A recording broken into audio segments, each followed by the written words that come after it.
신학의 대중화와 신학의 현장화를 추구하는 이신근 TV에 오신 여러분을 뜨겁게 환영합니다. 반갑습니다. 그리고 고맙습니다. 이신근의 책 읽기입니다. 제가 쓴 책 예수의 정체와 의미를 소개해 드립니다. 오늘은 27번째입니다. 9장 자유인 예수 1. 예수는 우리를 자유롭게 한다. 예수가 이 땅에 온 목적은 무엇인가? 그것은 바로 인간을 자유롭게 하기 위해서다. 그리스도인이 지금껏 예수를 구주나 구세주로 불러왔다면 그것은 바로 예수가 인류를 자유롭게 하는 자, 곧 해방자라는 의미를 담고 있다. 해방자의 임무는 인간이 예수에게 요구하거나 부여한 것이 아니라 예수가 자신의 사명이라고 공개적으로 천명했던 것이다. 마귀에게 시험을 받은 다음에 예수는 나사렛의 한 회당에 들어가서 성경을 펴서 읽었다.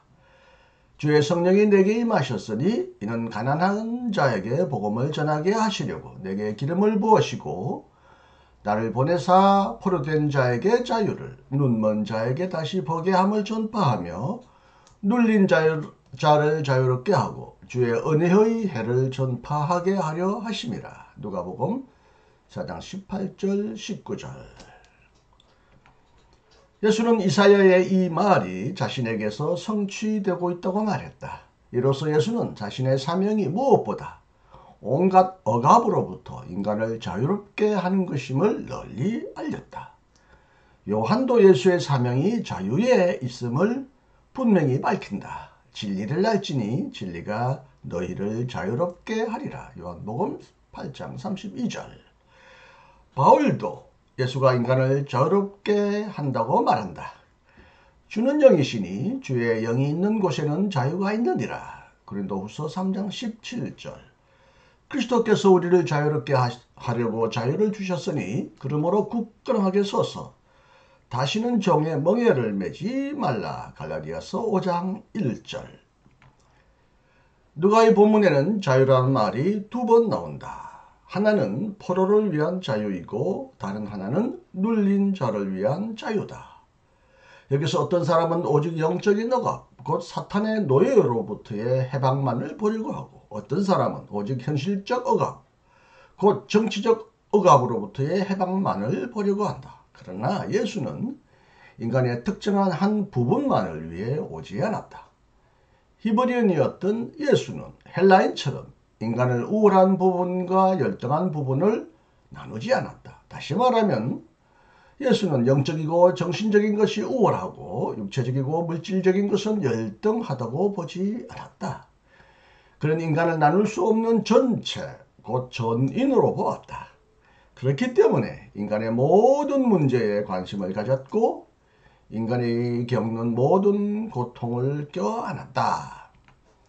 그리고 예수는 실존주의자처럼 인간을 세계와 독립되어 있는 내면적인 존재로 보지 않았다. 예수는 인간이 악한 구조 속에서 고통을 앓고 있다는 사실을 알았고 그래서 인간이 구조적인 악에서 해방되기를 기원했다. 이를 위해 예수는 자신의 전부를 바쳤다. 무엇이 인간을 자유롭게 하는가? 자유를 향한 애타는 갈망, 자유를 위한 목마른 외침은 분명히 자유를 가져온다. 얻기를 원하지 않고 누리기를 원하지 않는 자유가 어찌 저절로 굴러오겠는가? 인류의 역사는 자유를 얻기 위한 투쟁의 역사이고 그래서 자유를 위해 치른 희생의 역사이기도 하다. 그러나 자유를 향한 갈망, 자유를 위한 외침은 어디로부터 나오는가? 무엇이 자유를 애타게 외치게 만들고 무엇이 자유를 위해 열렬히 투신하게 만드는가?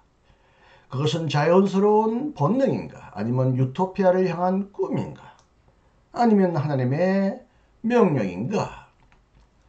예수는 무거운 짐을 지고 괴로워하는 자들을 쉬게 한다. 수고하고 무거운 짐 진 자들아 다 내게로 오라. 내가 너희를 쉬게 하리라. 마태복음 11장 28절. 진리는 자유롭게 한다.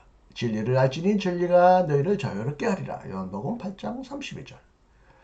그런데 누가 진리인가? 예수가 곧 진리다.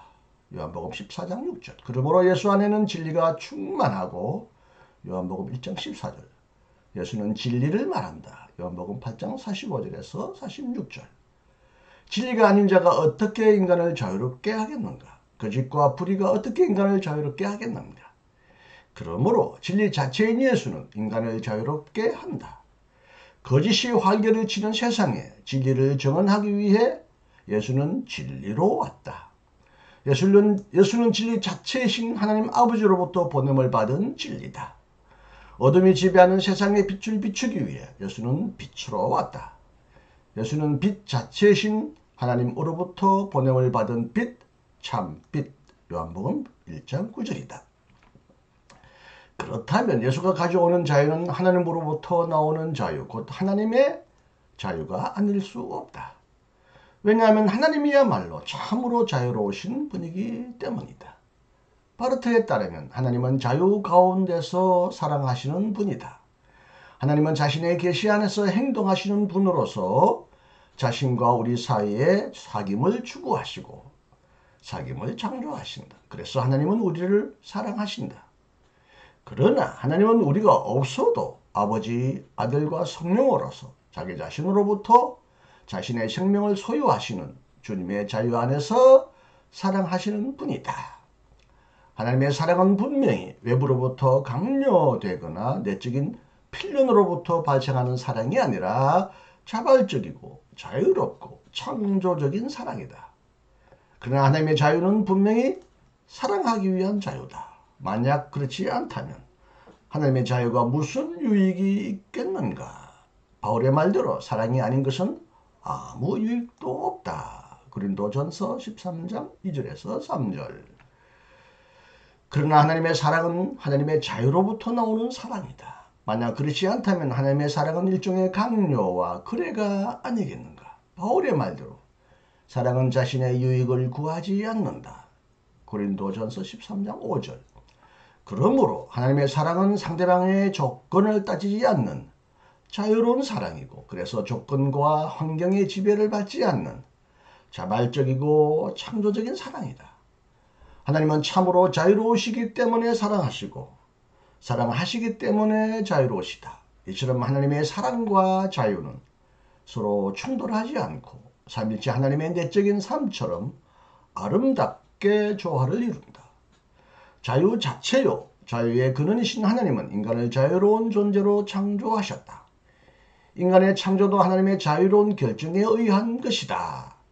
하나님이 이르시되 우리가 사람을 만들고 그들로 모든 것을 다스리게 하자. 창세기 1장 26절. 그 누구도 하나님에게 인간의 창조를 강요하지 않았다. 더욱이 하나님이 자신의 필요를 위해 인간을 창조하신 것도 아니다. 수메르와 바벨론의 창조 설화를 보면 인간이 창조된 목적은 신들을 위해 무거운 노역을 하기 위해서다. 그러나 구약 성서의 창조 설화에서는 인간 창조의 목적과 목표가 완전히 다르게 나타난다. 인간 창조의 목적은 하나님 자신과 전혀 관련을 맺지 않고 철저히 인간의 세계를 지향하고 있다. 곧 인간은 생육하고 번성하고 땅에 충만하고 땅을 정복하며 모든 생명들을 다스리도록 창세기 1장 28절 곧 복을 받고 복을 누리도록 창조되었다. 그러므로 인간에게 자유를 박탈하는 행동은 곧 창조의 본질에 위배되는 행동이다. 인간이 오직 자유로운 존재로서만 생존하고 번성할 수 있다면 인간의 자유를 억압하고 박탈하는 행동은 인간의 생존과 번영을 억압하고 박탈하는 행동일 뿐만 아니라 인간을 자유로운 존재로 창조하신 하나님에게 저항하는 행동이다. 이런 행동은 인간을 창조하신 하나님의 거룩한 뜻을 거역하는 타락의 현상으로서 반드시 극복되어야 한다. 네, 오늘 9장 자유인 예수 그 중에 1. 예수는 우리를 자유롭게 한다까지 읽어드렸습니다. 방송을 끝까지 경청해 주셔서 감사합니다. 다음 시간도 여러분을 다시 만날 수 있기를 기대하겠습니다. 오늘도 안녕하시고 행복하십시오. 이신근이었습니다.